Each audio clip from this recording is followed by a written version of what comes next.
Hello നമസ്കാരം. അങ്ങനെ കാത്തിരിപ്പിനൊടുവിൽ bad boys എന്ന ചിത്രത്തിൻ്റെ ഒഫീഷ്യൽ ട്രെയിലർ റിലീസ് ചെയ്യാൻ പോവുകയാണ്. അതിൻ്റെ ഒഫീഷ്യൽ അപ്ഡേഷനാണ് ഇന്നൊരു വീഡിയോ ഭാഗത്ത്.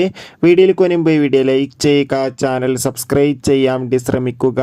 റഹ്മാൻ, ധ്യാൻ ശ്രീനിവാസ്, ബാബു ആൻ്റണി എന്നൊക്കെ പ്രധാന കഥാപാത്രങ്ങളായെത്തി ഒമർ ലുലുവിൻ്റെ സംവിധാനത്തിൽ ഈ വരുന്ന സെപ്റ്റംബർ 12 ഓണം സ്പെഷ്യലായി തിയേറ്ററുകളിൽ എത്താൻ പോകുന്ന ചിത്രമാണ് ബാഡ് ബോയ്സ്. എല്ലാ സിനിമാ പ്രേമികളും ഒരേപോലെ ചിത്രത്തിൻ്റെ ഓരോ അപ്ഡേഷനും അറിയാൻ വേണ്ടി കാത്തിരിക്കുന്നു.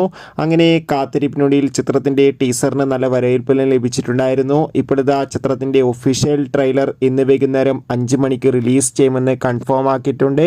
എന്തായാലും നമുക്ക് കാത്തിരിക്കാം ചിത്രത്തിൻ്റെ ഒരു കിടിലൻ ട്രെയിലറിനായി. എത്ര പേരാണ് ബാഡ് ബോയ്സ് എന്ന ചിത്രത്തിൻ്റെ റിലീസിനും ട്രെയിലറിനും വേണ്ടി കാത്തിരിക്കുന്നത് കമൻറ്റ് ചെയ്യുക. ഈ വരുന്ന സെപ്റ്റംബർ മാസം ധാരാളം ചിത്രങ്ങൾ OTT റിലീസ് ചെയ്യുന്നു. ചാനൽ പരിശോധിച്ചാൽ നിങ്ങൾക്ക് കാണാം.